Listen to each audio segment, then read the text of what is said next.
Hi everyone, स्वागत है आप सभी का मेरे चैनल पे। आपने बोला था कि कंप्यूटर के प्रीवियस ईयर क्वेश्चंस कराओ, तो मैं आज प्रीवियस ईयर क्वेश्चंस लेके आ गई हूँ। मुझे समझ नहीं आता कि कैसे पढ़ाने हैं, मतलब थ्योरी वाइज पढ़ाने हैं या क्वेश्चंस कराने हैं, तो मैं क्वेश्चंस ही करा रही हूँ।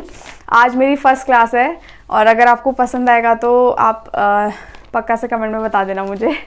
तो ठीक है, तो फर्स्ट क्वेश्चन है कि पहली पीढ़ी के कंप्यूटर कैसे हैं। तो इसके बहुत सारे ऑप्शन हैं, मैं यहाँ पे क्वेश्चन लिख देती हूँ पहले। तो ये था आपका पहला क्वेश्चन और इसके 4 ऑप्शन दिए थे, इलेक्ट्रिकल, मैकेनिकल या इलेक्ट्रोमैकेनिकल। तो इसका जो राइट आंसर था वो था इलेक्ट्रोमैकेनिकल। ठीक है, फिर ये पढ़ाने से पहले मैं आपको first generation, second generation, third और फोर्थ डिटेल में पढ़ा देती हूँ ताकि आपको समझ में आ सके इलेक्ट्रोमैकेनिकल क्या चीज़ है। तो थोड़ा डिटेल में इसको पढ़ लेते हैं। मैं सारे क्वेश्चंस के आपको डिटेल करवा रही हूँ। ये फर्स्ट मेरी डेमो क्लास है। ये आपकी फर्स्ट जनरेशन, यानी मैं हिंदी में भी लिख देती हूँ, प्रथम पीढ़ी के जो कंप्यूटर थे। तो कंप्यूटर को चलाने के लिए हमें बिजली की बहुत ज़रूरत पड़ती है और बिजली हमें सप्लाई की पहले जनरेशन में वैक्यूम ट्यूब ने। ठीक है, जो बल्ब वगैरह आप देख रहे हो सब वैक्यूम ट्यूब से ही है। तो फर्स्ट जनरेशन में हमारी वैक्यूम ट्यूब यहाँ पे यूज़ हुई है।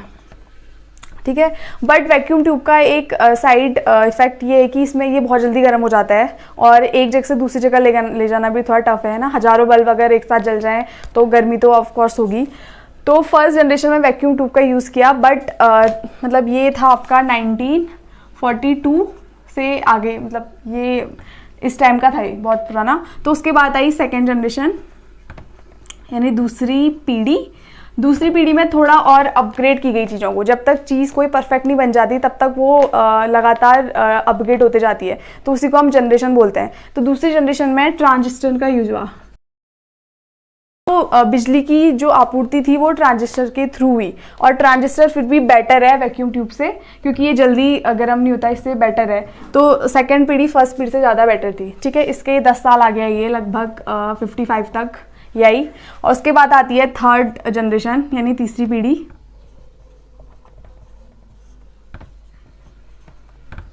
और थर्ड जनरेशन में हम यूज़ करेंगे आईसी चिप का। ठीक है, इसका फुल फॉर्म है इंटीग्रेटेड सर्किट, इसको शॉर्टकट में आईसी बोलते हैं। और इसकी डिस्कवर JS किल्वी ने करी है, ये भी आ जाता है एग्जाम में।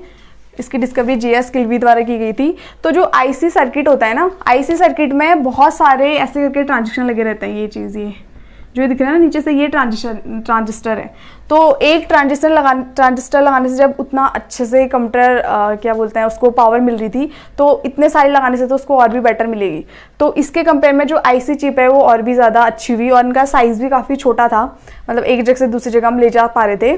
बट इसको भी और थोड़ा अपग्रेड किया गया, तो वो है आपका फोर्थ जनरेशन में, यानी चौथी पीढ़ी।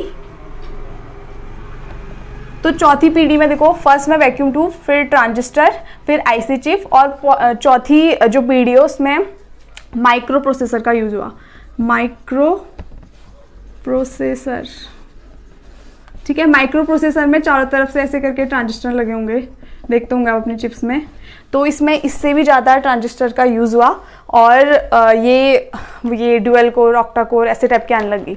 मतलब अब इतना आपको समझ में आ गया होगा कि जैसे जैसे टाइम बढ़ता गया कंप्यूटर को भी अपडेट किया गया। पहले में वैक्यूम ट्यूब, फिर ट्रांजिस्टर, फिर आईसी इंटीग्रेटेड चिप और फिर माइक्रो प्रोसेसर।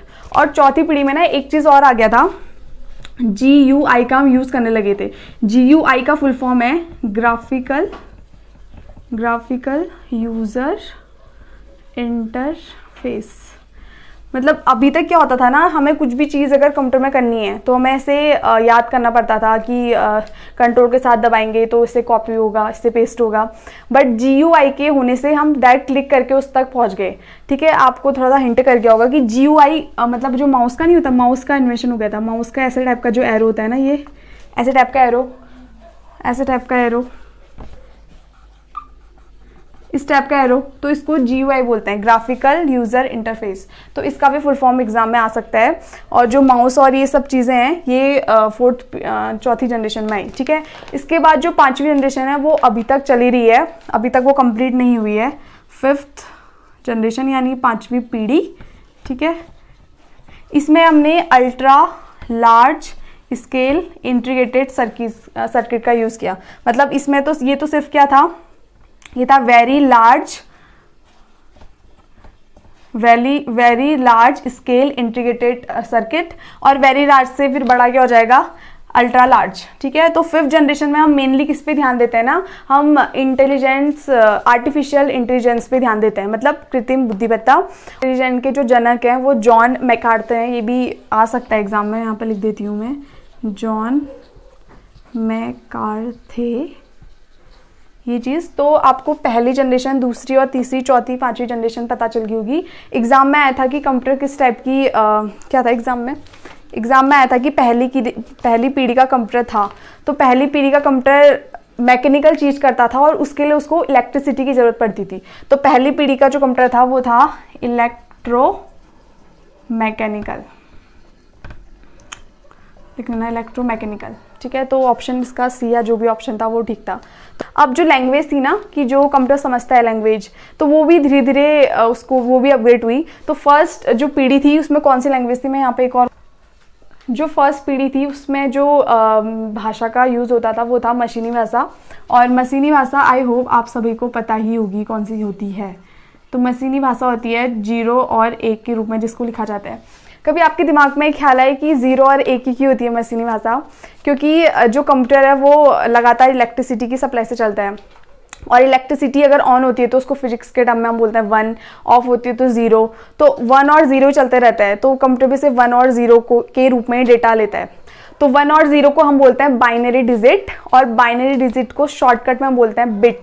तो 0 और 1 को हम बोलेंगे बिट। ठीक है, तो 0 और 1 क्या है आपका, बिट, ये चीज़। तो जो मशीनी भाषा थी वो फर्स्ट जनरेशन में यूज़ की जाती थी। ठीक है, जो बहुत ज़्यादा टफ है लिखना, आप हर एक लाइन 0, 0 और 1 के टर्म में नहीं लिख सकते। तो फर्स्ट जो लैंग्वेज है वो मशीनी भाषा है फर्स्ट जनरेशन की।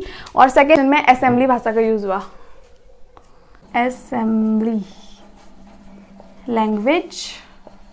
तो जो असेंबली भाषा है ना, ये कुछ नहीं, शॉर्टकट है, मतलब एक ग्रुप्स ऑफ बाइनरी डिजिट है। मतलब एडिशन के लिए आप ADD कैसे हो जाएगा, जैसे एडिशन करेंगे तो ADD, सब्सट्रैक्शन के लिए SUB। तो ऐसी टाइप की भाषा है आपकी असेंबली लैंग्वेज, जो कि सेकेंड पीढ़ी में यूज़ हुई। ठीक है, उसके बाद थर्ड पीढ़ी की अगर बात करें तो उसमें फोर्ट्रैन, कोबोल, इस टाइप की भाषाएं चली। फोर्ट्रैन क्या होता है, फॉर्मूला ट्रांसलेशन। ठीक है, फॉर्मूला मतलब कुछ मैथ्स वगैरह के लिए यूज़ होता होगा। और कोबोल क्या होता है, कॉमन बिजनेस ओरिएंटेड लैंग्वेज, यानी बिजनेस पर्पज़ के लिए जो यूज़ की जाती है। और इसके अलावा बेसिक, पास्कल, ये सारी थर्ड जनरेशन की लैंग्वेज हैं। तो यहाँ पर मैं थी, तो ये थर्ड पीढ़ी के कंप्यूटर में ये सारी। फोर्थ पीढ़ी के कंप्यूटर थे ना, उसमें क्वेरी लैंग्वेज आनी स्टार्ट हो गई। क्वेरी, इसका जो सबसे बढ़िया एग्जांपल है वो है SQL, स्ट्रक्चर्ड क्वेरी लैंग्वेज। ठीक है, ये आप मेरे ख्याल से इससे रिलेटेड ना एक क्वेश्चन और आया है, UKPSC में आ रखा है, जो RDBMS है ना, अभी आगे पढ़ाऊंगी मैं क्या है। तो जो उसका डेटा बेस है उसको मैनेज करता है SQL। तो SQL पहले देख लेते हैं। ये फोर्थ पीढ़ी में यहाँ पे लिख देती हूँ मैं, SQL। इसका फुल फॉर्म आ सकता है, इसका फुल फॉर्म है स्ट्रक्चर्ड क्वेरी लैंग्वेज। ठीक है, ये जवाब ये आपकी फोर्थ पीढ़ी की है। इसके बहुत सारे एग्जांपल्स हैं। तो ये मैंने फर्स्ट क्वेश्चन आपको अच्छे से आई होप पढ़ा दिया होगा और आपने ये सब नोट कर लिया होगा। जो एग्जाम में आया था वो उसने पूछा था कि सिंगल यूजर ऑपरेटिंग सिस्टम क्या उदाहरण है। तो आपको 4 ऑप्शन दिए थे, 4 में से 3 मल्टीपल थे और एक सिंगल था। मैं यहाँ पे क्वेश्चन लिख देती हूँ। पहले क्वेश्चन, तो इसके बहुत सारे एग्जाम्पल्स हैं, सिंगल के भी और मल्टीपल के भी। बट इससे पहले आपको समझ में आना चाहिए कि ऑपरेटिंग सिस्टम क्या होता है। मैं बता देती हूँ। देखो बेसिक से चलते हैं। जो भी कंप्यूटर होता है ना, उसके 2 पार्ट होते हैं। एक पार्ट होता है सॉफ्टवेयर और दूसरा पार्ट होता है हार्डवेयर। ठीक है, इतना तो आप सभी को पता है। सॉफ्टवेयर ऐसी चीज़ें होती है जिनको हम टच नहीं कर सकते हैं, सिर्फ उनका यूज़ कर सकते हैं। या जैसे आपके फ़ोन में क्रोम इंस्टॉल है या यूट्यूब है, ये सब क्या है, सॉफ्टवेयर ही तो हैं। आप इनका यूज़ कर रहे हैं बट इसको टच नहीं कर सकते हैं। ठीक है, तो ये तो सॉफ्टवेयर हो गए। हार्डवेयर क्या होता है, जिनको आप टच कर सकते हैं, जैसे कीबोर्ड, माउस, स्क्रीन जो होती है उसकी, इन सबको हम टच कर सकते हैं। तो ये होता है हार्डवेयर। ठीक है, इसके अलावा आप सॉफ्टवेयर 2 टाइप के होते हैं। एक तो होता है एप्लीकेशन सॉफ्टवेयर, एप्लीकेशन सॉफ्टवेयर और दूसरा होता है यहाँ पे ऑपरेटिंग सॉफ्टवेयर। इसी की हम बात कर रहे हैं कि ऑपरेटिंग सॉफ्टवेयर क्या होते हैं, ठीक है। अब देखो एप्लीकेशन सॉफ्टवेयर को शॉर्टकट में हम ऐप बोलते हैं, ठीक है। अब जब मैं ऐप बोल रही हूँ ना, आपके दिमाग में आ जाना चाहिए बहुत सारे ऐप हैं, इंस्टाग्राम, व्हाट्सअप, फेसबुक, ये सारे के सारे ऐप ही तो हैं, तो ये हमको इंस्टॉल करने पड़ते हैं, ठीक है। वहीं दूसरी तरफ जो ऑपरेटिंग सिस्टम होता है ये खुद से फ़ोन में आया रहता है। मतलब ऑपरेटिंग सिस्टम क्या होता है ना, जो एप्लीकेशंस होती हैं, जैसे आपको चलाना है यूट्यूब, ठीक है, तो यूट्यूब चलाने के लिए आपको कुछ ना कुछ अब फ़ोन की ज़रूरत होगी, तो फ़ोन आपका क्या हो गया, हार्डवेयर, ठीक है, और यूट्यूब क्या है, सॉफ्टवेयर। तो फ़ोन और यूट्यूब के बीच में जो काम करेगा कनेक्ट करने का, जो यूज़र को जो सॉफ्टवेयर से जोड़ता है, सॉफ्टवेयर मेरा यूट्यूब हो गया, ठीक है, और मैं यूज़र हो गई, तो मुझे यूट्यूब से जो जोड़ेगा उसको वो होगा आपका ऑपरेटिंग सिस्टम। मतलब यहाँ पर ही सारी चीज़ें ऑपरेट होती हैं, बिना इसके नहीं चलेगा कोई भी चीज़, ठीक है। ऑपरेटिंग सिस्टम दो टाइप के होते हैं, एक तो होता है single user operating system, shortcut में लिख देती हूँ, और एक होता है मल्टीपल यूज़र ऑपरेटिंग सिस्टम। और एग्जाम में बहुत बार आ गया है, तो आपको इस सब के एग्जाम्पल तो एकदम याद करके ले जाना है, जितना करो उतने कम। सिंगल यूज़र क्या होता है ना, इसके नाम से लग रहा है ना सिंगल यूज़र, यानी एक टाइम पे सिर्फ इसको एक ही यूज़र इसको कर सकता है। जैसे पहले ज़माने के जो लैपटॉप होते थे उसमें क्या होता था, MS-DOS। आप लैपटॉप में कौन सा ऑपरेटिंग सिस्टम था आपका, MS-DOS। तो उसमें क्या है ना, अगर आप लैपटॉप में गाने सुन रहे हो तो सिर्फ आप गाने सुनोगे, आप कुछ और चीज़ नहीं कर सकते। मतलब आजकल तो क्या होता है, गाने भी सुनते हैं साइट से, वो भी चल रहा होता है, व्हाट्सअप भी चल रहा होता है ना, और कितनी चीज़ें होती हैं एक साथ, हम मल्टीपल डाउनलोडिंग भी लगा देते कोई चीज़, मतलब 3-4 चीज़ आप एक टाइम पे कर सकते हो ना आजकल, तो वो कहलाता है मल्टीपल। जब आप 3-4 टास्क एक टाइम पे कर लेते हो, ठीक है। बट अगर आप एक टास्क एक टाइम पे करो तो वो होता है आपका सिंगल, ठीक है, जो पुराने टाइम पे चलते थे। MS-DOS इसका मतलब एग्जाम्पल है, और यही हर बार रिपीट होते रहता है, उसमें MS-DOS आता है तो टिक कर लेना। अगर इसके अलावा कोई और आएगा ना, तो बाकी के जो 3 ऑप्शन होंगे उसमें मल्टीपल वाला दिया होगा, ठीक है, मल्टीपल के याद कर लेना। तो मल्टीपल और इन दोनों के जो एग्जाम्पल हैं मैंने कॉपी में लिखे हुए हैं सारे के सारे, जो आप सभी को पता है उससे शुरुआत करती हूँ। एक तो है MS विंडोज़, ठीक है, ये सभी के लैपटॉप में होगा, ये तो विंडोज़, ये तो सभी को पता है ना, एक ऑपरेटिंग सिस्टम है। और दूसरा जो हमारे फ़ोन में होता है एंड्रॉइड, ये भी सभी को पता है, एंड्रॉइड, ठीक है। अब इसके आगे इसका नेक्स्ट एक ubuntu,